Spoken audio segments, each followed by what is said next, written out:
Okay.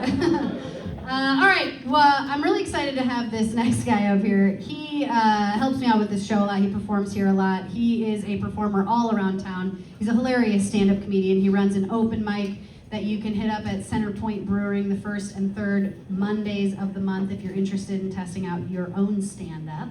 And he'll be performing here tomorrow night in a very funny show called Ride or Die Comedy. Super funny lineups always, so come on back tomorrow night if you're free. Please put your hands together for Sean Hayes.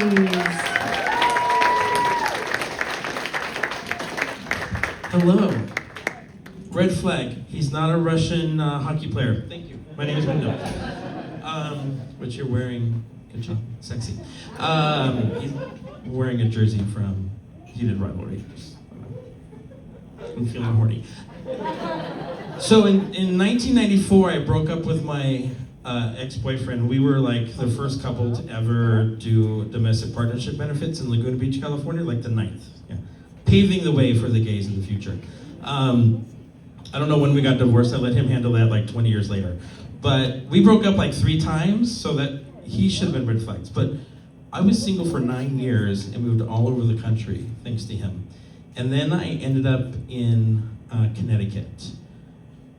You know, there wasn't a lot, like I was in Seattle, didn't like any of the gays. I didn't even know any gays there. My only gay friend in Seattle was the guy who was the coat check guy trapped in the closet. And then I lived in Lancaster, Pennsylvania. Incestuous gay crowd, they were all fucking each other. I'm like, I wouldn't do that. But here I was in Connecticut, and I'm like, I should go out there, right? And I wasn't in, you know, West Hollywood being a gay, like chubby. I had a beard, and I went to the gay bar, and finally I was getting some attention. I'm like, oh, I'm getting like bear status, so like maybe I should date someone. It's been 9 years, why not? And then dated the first guy that talked to me. Who thinks that's a bad idea always? Yeah, after 9 years, you should be a little bit pickier. So I talked to David, and he seemed handsome enough. He was bald, he was a little bit older, which, if you know anything about me or seen me talk before, I obviously like much younger guys. So already the red flag was, dude, you're old. But, and he might not have been old, he was probably younger than I am now. Looked older than I am now, I want to say, for sure, because I age well. And David lived in a nice house in Milton, Connecticut, you know, it's a nice area, it seemed good. When I think back on it, he did look like the Penguins' like long-lost son or cousin. He just seemed pointed, like he just seemed like he was like, all the time. And I didn't think about it, I'm like, oh, he's okay. And he just seemed a little crazy, and I have a weird thing with hands, and his hands seemed tight and stretched out, and I was just like the fingers come to a point, I don't know. Again, part of the whole like penguin, everything is pointed, and I don't even know if I saw his eyes. He was always like, So, anyways, and David had told me that he had broke up with his long boyfriend of like 19 years. Like they had broken up, but we're still living together. Oh. Exactly. But you know, like gays tend to like, you know, live with still, whatever. You know how gays are. You just do anything all the time. I mean, lesbians live together, I think, longer, but gays do it too. And so I thought, well, that's not too weird. Like, maybe financially it just works or helps or whatever, you know. Didn't think about it. And I hadn't spent the night over at David's place yet, so I didn't know, like, the whole situation. And then they lived in the attic of this nice big house with, like, 3 cats. Which I'm good with, like, 2 cats. I think 3 starts to get gross. Living in an attic. And his boyfriend had his own room, and David had his own room, so I'm like, this doesn't seem too weird. And then I stayed the night with them on a twin bed. No. Thank you. Yeah. No.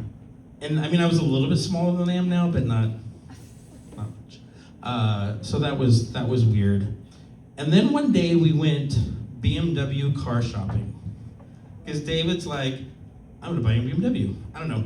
He was going, I didn't quite know what he did for work. He just seemed to have money, and everything was great. He seemed supported, and now he's looking for BMWs. You know, I'm from LA, I don't give a shit. I mean, in LA, we're very like, the third question they ask is, what kind of car do you drive? But I also don't care that he was getting a BMW. Like, I wasn't impressed. I wasn't like, oh, we've got to get married, you're buying a BMW. I was like, this is the world, you should have one, maybe, right? I don't know. If you can afford it, get it. I don't care, I have an old Toyota. No, I have a 2005 Ford Escape that I bought brand new 21 years ago, still loaded. Anyways, that's me. So, longest relationship I've had is with my Ford Escape. There'll be a TikTok on it later, follow me. So I reminisce. So and what was funny is we're test driving this BMW and it's got the manual, like it's an automatic, but you can put it in manual mode and adjust it. So he was about to get on the freeway. He's acting like he knows what he's doing. He puts it in manual mode, puts it in first gear, and floors the fuck out of it onto the on-ramp. And both me and the dealer are like, what are you doing? Like, you've got to change gears. So I was like, okay, so he's an idiot. Like, he looks like the Penguin, lives with his ex-boyfriend in an attic with a twin bed, too many cats, and he doesn't know how to drive. Which should have been, I don't know, that should have been enough. I don't know, he was just weird. You know, and I had a straight roommate at the time, and he was like, I should have been a red flag for him, because I lived with a straight roommate who set up his bed in the living room so I could live with him, and everything I owned was in boxes in the bedroom. But I had a queen bed.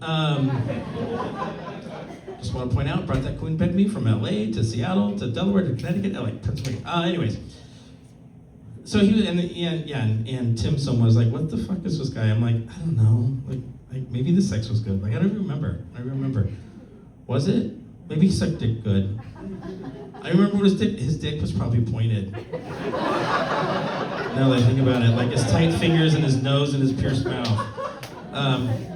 And then one day, he didn't have money. And oh yeah, it turns out his ex-boyfriend lost his job. Yeah, and then suddenly David couldn't afford to buy a BMW that he didn't know how to drive. Or McDonald's.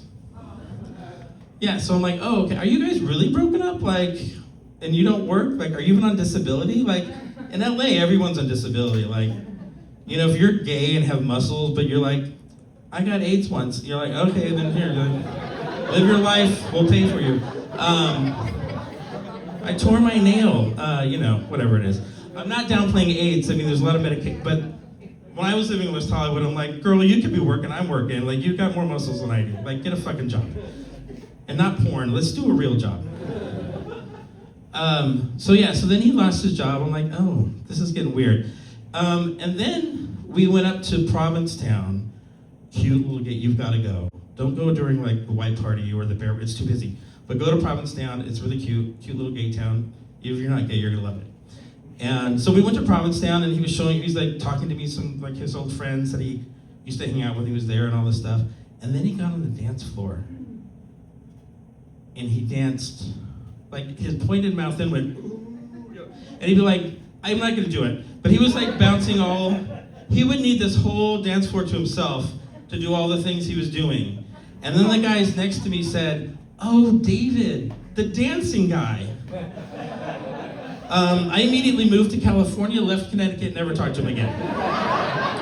And then I was single another 6 years. I was single a total of 17 years. I think it's important. If you can't date yourself, you shouldn't date other people. And then I met my husband, and now it's been 15 years, and we'll talk about his red flags later.